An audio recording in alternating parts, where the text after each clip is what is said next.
CG school के 9th class के प्यारे बच्चों, हिंदी की ऑनलाइन क्लास में आपका बहुत बहुत स्वागत है। बच्चों, हमने पाठ कैदी और कोकिला ये पढ़ रहे थे और कैदी और कोकिला के हमने 2-4 पद पढ़ लिए थे और उसमें आपने पढ़ा था कि कैसे एक कोयल जो है अपने गीत के माध्यम से कैदी को उत्साहित करती है और कैदी का मनोबल बढ़ाने के लिए जो माखनलाल चतुर्वेदी जो कैद थे, कारागार में बंद थे, उनको अपने गीतों के माध्यम से कैसे उत्साहित करती है। और माखनलाल चतुर्वेदी कोयल की वाणी को, कोयल की बात को समझते हैं, उनके भाव को समझते हैं और वो वापस उसको प्रति उत्तर देते हैं। तो ये संवाद शैली में कविता थी और ये आपने अभी तक पढ़ा था कि कैसे वो मृदुल मीठी बोली की, वैभव की, उसकी समृद्धि की जाने वाली कोयल है, वो रात्रि में क्यों बावली हो गई है। क्या कहीं जंगल में आग लग गई है, कहीं आपने ज्वालाएं देख ली है। क्या कोकिल बोलो, तुम क्यों गा रही हो रात को। और ये जंजीरों का गहना है, वो हमारे लिए बेड़िया है, हमारे लिए गहना है ब्रिटिश राज का।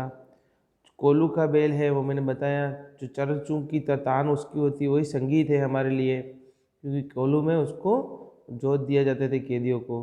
गिट्टियाँ, मिट्टी और जो पत्थर फोड़ने का काम है, वही हमारे लिए गान है उनकी, ठक ठक।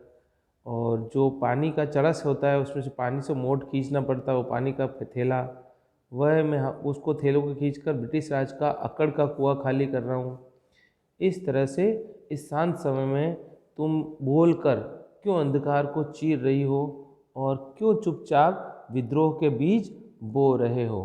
जैसे ये कोयल और ये अपनी वाणी से ये कैदी रूप में जो बंद है, जो कारागार में बंद है, उसके बारे में बताया गया है। क्योंकि ये एक स्वतंत्रता का जीवन है और ये परतंत्रता, गुलामी का जीवन है। ये अपने भावों से इसको बताया गया है। तो तुम इस तरह से ब्रिटिश सरकार के खिलाफ विद्रोह के बीच क्यों बो रही हो, क्यों क्यों कह रही हो, ये बताओ। तो यहाँ तक हमने पढ़ लिया था। अब इसके आगे हम पढ़ेंगे काली तू, ये सब हमने पढ़ लिया था, आपको बता भी दिया था। काली तू काली तू रजनी भी काली, शासन की करनी भी काली, काली लहर कल्पना काली, मेरी काल कोठरी काली, काली टोपी कमली काली, मेरी लोह श्रृंखला काली, पहरे की हुंकृति की ब्याली, तिस पर है गाली ए आली। अब इस तरह से इसको समझेंगे। काली यानी काला, रजनी भी काली, तू काली है क्योंकि कोयल का रंग काला होता है, लेकिन कोयल का रंग भी काला और कौवे का भी काला, लेकिन उसमें गुणों में ज़मीन आसमान का फ़र्क होता है। ये आपने संस्कृत में भी दोहे श्लोक पढ़े होंगे कि कोयल भी काली होती है और कौवा भी काला होता है, लेकिन दोनों ही बोलते हैं तो उनकी गुणों का पता चलता है कि कोयल तो मीठी बोली बोलती है और कौवा कर्कश और बेरुखा होता है। ऐसी उसकी वाणी से हमारा मन एकदम से ग्लानि से भर जाता है, ऐसे हमारा अच्छा नहीं लगता है, मधुर नहीं लगता है, मन भावन नहीं लगता है। तो काली तू काली है और रजनी भी काली, रजनी यानी रात, रजनी यानी रात, निसार, यामिनी।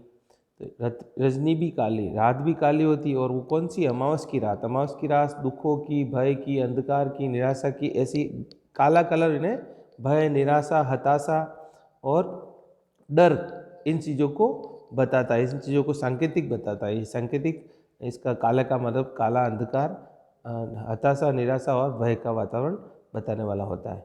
शासन की करनी भी काली, और जो शासन है ब्रिटिश सरकार का, उसका करना यानी उसका कार्य, उसकी करतूतें भी काली है, यानी वो भी उसका शासन भी कुशासन है। दमन करना, अत्याचार करना, लूटमार करना, भारतीयों को हर तरह से हैरान करना, उन पर अत्यधिक टैक्स लगाना, तो ये सभी इसकी शासन, यानी ब्रिटिश सरकार की शासन है, वह भी काली है, उसकी करतूतें भी काली है। काली लहर कल्पना काली, और लहर भी काली है। अभी जो चलने वाली है समय की लहर, वह मन में उठने वाली जो तरंगे हैं, कल्पना है, वह भी निराशा से भर रही है। कल्पना काली, और काली कल्पनाएं जो हमारे मन में जो तरंगे, लहर, लहर का मतलब जो जैसे सागर की लहरें होती है, जो कल्पनाओं की लहरें हैं वह भी काली है। यानी कि हमारे विचार भी अभी काले, निराशा से भरे हुए हैं, अतः वे भी काले ही हैं। और मेरी काल कोठरी काली, और मेरी जो काल कोठरी है, काल कोठरी कहते हैं कैद खाने की जो कोठरी, मेरी काल कोठरी काली, मेरी जो काल कोठरी है कैद खाने की, जो मेरा कमरा है वो भी काला है, क्योंकि घोर अंधेरा होता है। 6x6, 8x10 ऐसे छोटे छोटे से कमरे और नीचे दबे हुए होते हैं, उनमें से खाली ऊपर से एक रोशनदान होता है। वो मैं आगे बताऊंगा कैसी काल कोठरी होती थी, कैसे वीर सावरकर और उन भगत सिंह और जैसे भी जितने भी अपने स्वतंत्रता सेनानी, लाल बाल पाल, ऐसे लक्ष्मीबाई, तात्या टोपे, कितने जितने नाम ले उतने भी कम है। उन सबको जेलों की हवा खानी पड़ी, और कैसे उनको अत्याचार सहन करना पड़ा, और कितनों को फांसी लगा दी, बेरहमी से उनको घुटन घुटन भरी जीवन जीना पड़ा, जिसकी हम आज स्वतंत्रता की आज़ादी की सांस ले रहे हैं। तो मेरी काल कोठरी काली, मेरी काल कोठरी, जो ये कैद खाने की कोठरी है, कमरा है, ये भी काला, कोठरी है ना कमरा। टोपी काली, कमली काली, जो मेरी टोपी दी अंग्रेजों ने कैद खाने में, आप जानते हो कपड़े वो देते वही पहनने पड़ते हैं, तो मेरी टोपी भी काली है ऊपर, और कमली काली, मेरा कंबल जो ओढ़ने की है वो भी काली। यानी कि मेरा सब कुछ काला ही काला है, यानी भय और निराशा का पूरा वातावरण है। भय और निराशा से मैं अपना जीवन व्यतीत कर रहा हूँ, डरा हुआ, सहमा हुआ, क्योंकि काल कोठरी में अंग्रेजों के शासन में दमन और अत्याचार सह रहा हूँ। मतलब मेरी सोच भी काली है, टोपी कल्पना भी काली है, लहर इस तरह से कमली काली, मेरा ओढ़ने का है बिस्तर वो भी कमली, भी कम्बली है ना कंबल, काली है। मेरी लो श्रृंखला काली, लो श्रृंखला कहते हैं जो बेड़ियाँ मैंने बताई थी, जो कैदियों को पहनाई जाती हाथों और पैरों में, लो श्रृंखला, लोहे की बेड़ियाँ से, वो भी काली है, लोहे की काली काली बेड़ियाँ होती हैं। तो पूरा काला ही काला उसका वर्णन है, सब तरफ चारों तरफ भय और निराशा का वातावरण। पहरे की हुंकृति की ब्याली, और जो पहरा देने वाले हैं, जो यहाँ पर पहरा देते हैं, उनकी हुंकृति, हुंकृति उनकी आवाज़ है, वह भी बड़ी निराशा भरी है, भद्दी गालियाँ हैं उनकी। जैसे सर्पिणी, ब्याली कहते हैं सर्पिणी को, सांप, सांप जो होता है ना, उस सांप होता है और एक सर्पिणी होती है।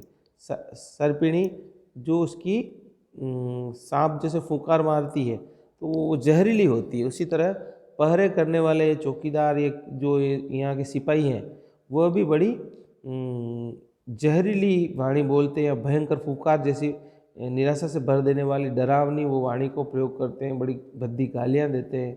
तो पहरे की हुंकृति ब्याली, पहरा करने वाले उनकी हुंकृति यानी उनकी आवाज़ या उनकी कहने की बातें, जो हुंकार करते हैं, वो डराने की आवाज़ करते हैं, वो ब्याली यानी सर्पिणी के समान है, काली सांप के समान जहरीली है। तिस पर एक गाली ए आली, और इस समय उस निराशा के वातावरण में ऐसी हमें गालियाँ सुननी पड़ती है, भद्दे शब्दों को सुनना पड़ता है इनके द्वारा। और उस समय तू ए आली ए सहेली, तू क्यों मीठे गीत, मीठी वाणी से हमको क्या कहना चाहती, इस अंधकार और भय के वातावरण में, हे कोयल तू मरने के लिए क्यों मतवाली हो रही हो। इस तरह से तुम क्यों, हे सहेली, हमें क्या कहना चाहती हो। आली का मतलब है सहेली।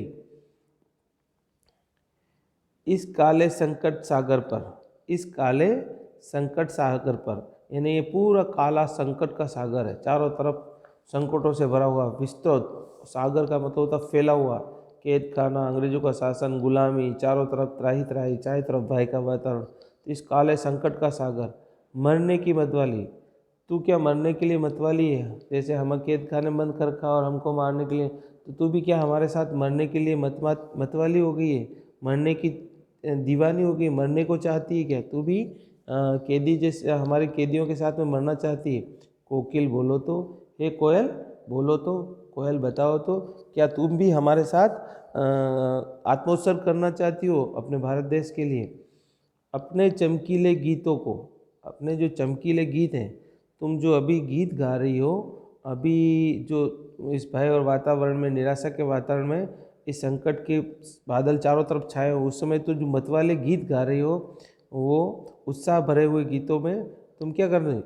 क्यों कर तेराती हो कोकिल, इस चमकीले गीत यानी इस भय और अंधकार के वातावरण में, अंधेरे में तुम अपने गीतों में निराशा में आशा के बीज बोना चाहती हो, अंधकार को दूर करना चाहती हो, क्यों तेराती हो यानी क्यों फैलाती हो, क्यों आशा के वातावरण फैला रही हो। कोकिल बोलो तो, हे कोयल बोलो तो, इस भय और अंधकार के वातावरण में तुम अपने गीतों से, अपने चमकीले गीतों से क्यों तेराती हो, आशा का वातावरण क्यों फैला रही हो। कोकिल बोलो तो तुम्हारी क्या इच्छा है, तुम ऐसा गीत गाकर हमें उत्साहित करके क्या करना चाहते हो, इस निराशा और अंधकार को दूर करके आप क्या करना चाहते हो। कोकिल बोलो तो। अंतिम पद है, मुझे मिली हरियाली डाली। वो कहता है, मुझे, है कोयल, मुझे तो हरियाली डाली मिली है। कैसे हरियाली डाली? जैसे तुझे मिली कोयल। कोयल को जैसे मैंने फोटो बताया था कि वो स्वतंत्र है, तो हरे हरे पेड़ों पर बैठती। हरे पेड़ का मतलब खुशहाली, हरियाली खुशहाली की और समृद्धि का प्रतीक है। तुझी मिली हरियाली डाली, तुझे तो हरी हरी डाली मिली। हरियाली यानी सुखमय साथ वातावरण, डाली यानी वातावरण, हरियाली यानी सुखमय आनंदित वातावरण मिला है, तुम स्वतंत्र है। मुझे नसीब काल कोठरी, और कैदी कहता है, माखनलाल चतुर्वेदी कहते हैं अपनी कविता लिखते हुए कोयल के बोलने पर कि मुझे तो ये काली कोठरी, जो कैद खाने की काल कोठरी मिली है। तेरा नभ संचार में, जैसा कि मैंने बताया कोयल जो वो तो चारों तरफ उड़ने वाली होती है, स्वतंत्र होता है, तो हम जैसे कहीं भी जाते हैं, कहीं भी आते हैं। अभी थोड़े दिनों के लिए लॉकडाउन हो गया कोविड के कारण, तो कितना हम घरों में बंद हो गए थे, एक गुलामी, एकदम भय वातावरण हो गया। तो उस समय भी कुछ ऐसा ही था कि लोग भयग्रस्त होते, अंग्रेजों से डरते थे, कुछ बोल नहीं सकते थे, अपने विचार भी नहीं प्रकट। तेरा नभ संसार, तेरा तो पूरा तेरा नभ में संचार, नभ ने आसमान, व्योम, अंबर, गगन, नभ भर में ने भर में पूरे में, संचार ने फैलाव, तू तो कहीं भी जा सकती है, तेरा पूरे आसमान में संचार है, फैली हुई है, तू जहाँ चाहती है वहाँ जा सकती है। मेरा 10 फुट का संसार, और मेरा जो है, माखनलाल चतुर्वेदी जी कहते हैं, मेरा तो एक कैद खाने में 10 फुट का संसार है, 10 फुट की काल कोठरी, यही मेरा संसार है, यही मेरा लोक है, मेरा जगत है, मेरा पूरा ये संसार इसी में समेटा हुआ है, इस 10 फुट की काल कोठरी में। तेरे गीत कहावे वाह, तेरे गीत जो कहते वाह, तू जब बोलती है, गीत गाती है, तो सब लोग आनंद मग्न हो जाते हैं और खुशी से भर जाते हैं, क्योंकि तेरे बोली में इतनी मिठास है, तो वाह वाह करते सब लोग। तेरे गीत कहावे वाह, रोना भी है मुझे गना, और जब मैं रोता हूँ, मेरे काल कोठरी में दुख और पीड़ाओं से मैं आह भी कर लूँ, तो रो भी जाऊँ, दुखों से घबरा कर मेरे आंसू भी निकल जाए, तो मेरा वो रोना भी गुनाह हो जाएगा, क्योंकि उस रोने पर, दुख प्रकट करने पर भी अंग्रेजों के सिपाही मुझे और प्रताड़ित करेंगे, मारेंगे, तो मेरा रोना भी एक अपराध की श्रेणी में माना जाएगा। देख विषमता तेरी मेरी, तेरी और मेरी विषमता देख, विषमता है ना, अंतर, डिफरेंस, कि तू क्या है और मैं क्या हूँ, तेरा स्वतंत्र सुंदर संसार है और मेरी हालत क्या है। तो देखो, तेरी हरियाली डाली है, मुझे काल कोठरी नसीब है, तेरा पूरा संचार पूरे नभ में है, मेरा 10 फुट का संसार इस काल कोठरी में। तेरे गीत सुनाने से, तू गीत सुनाती, सब लोग वाह वाह करते और मुझे रोना भी आ जाए तो मेरा गुनाह है।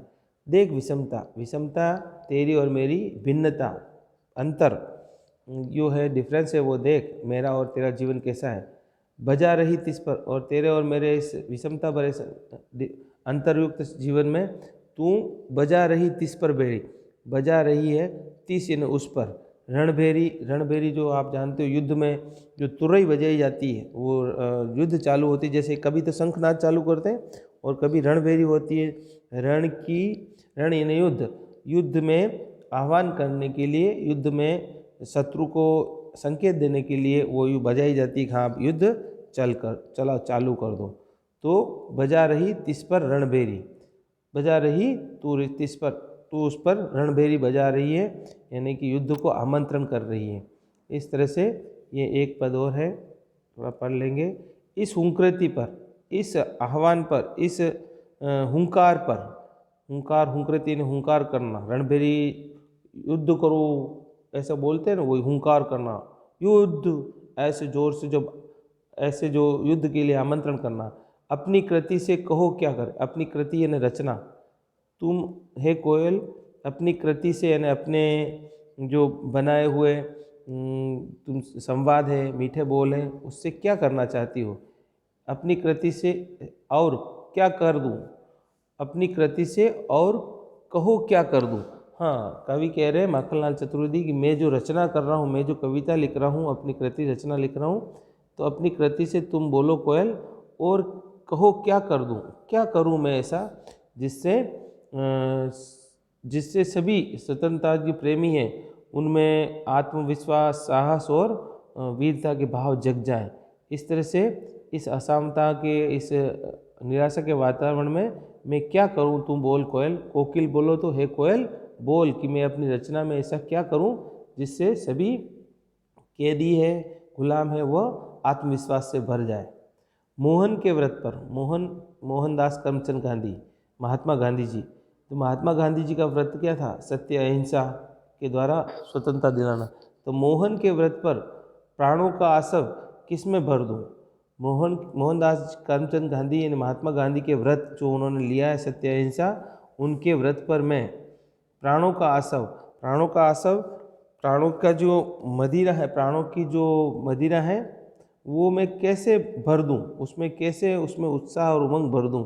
अभी अपनी कविता से मैं स्वतंत्रता प्राप्ति के लिए जो महात्मा गांधी ने व्रत धारण किया उसकी पूर्ति के लिए देश की जनता को अपनी कविता से, चेतना से कैसे जगा दूं, आत्मलिंगन का साहस कैसे जगा दूं। प्राणों का आसव भरना यानी प्राणों की ऊर्जा को चेतन करने वाला ऐसा संगीत कैसे भर दूं।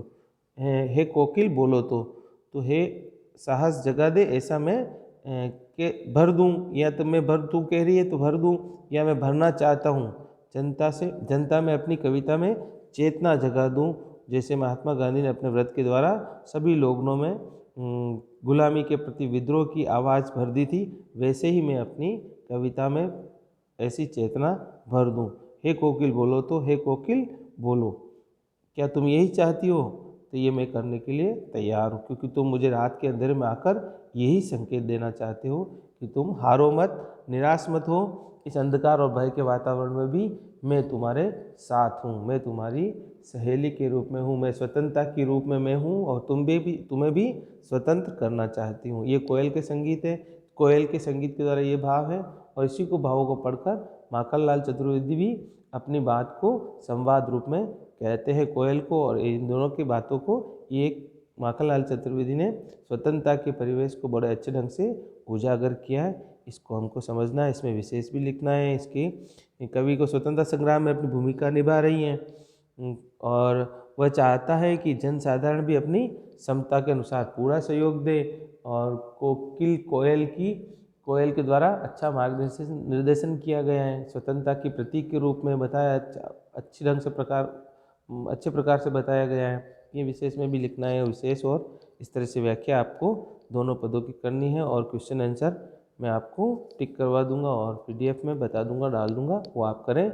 और अभी आपके मंडे से जितने भी लाइव और ऑनलाइन क्लास चल रही है, उससे पहले आपको 5 दिसंबर लास्ट डेट दी गई है, तो आप अब तक जितने भी आपके ड्यूज़ बाकी हैं वो भी आप जल्दी से जल्दी जमा करा दें, जिससे स्कूल की क्रियान्वयन भी सही ढंग से चले, और आप भी आपका भी सहयोग स्कूल के प्रति लगातार बना रहे, और हम अपनी जिम्मेदारी निभा रहे हैं, आपसे भी आपको भी अपनी जिम्मेदारी निभानी चाहिए, यही हमें आपसे विनम्रतापूर्वक निवेदन है।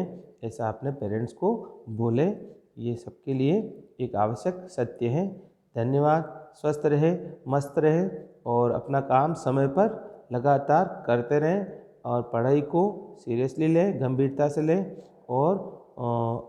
और अपना काम आगे वाले चैप्टरों का भी पढ़ते रहें और उनको भी समझते रहें। और लाइव क्लास में इसके बारे में जो मैं पढ़ाऊँगा, आज मैं पढ़ाया उसी का सेकंड पार्ट लाइव में पढ़ाऊँगा, तो उसमें भी आपको कुछ दिक्कत हो तो अपनी मुसीबत या कठिनाइयाँ या कोई क्वेरी है तो उसको कंप्लीट रखें, तैयार रखें, मैं उसमें सॉल्व करूँगा।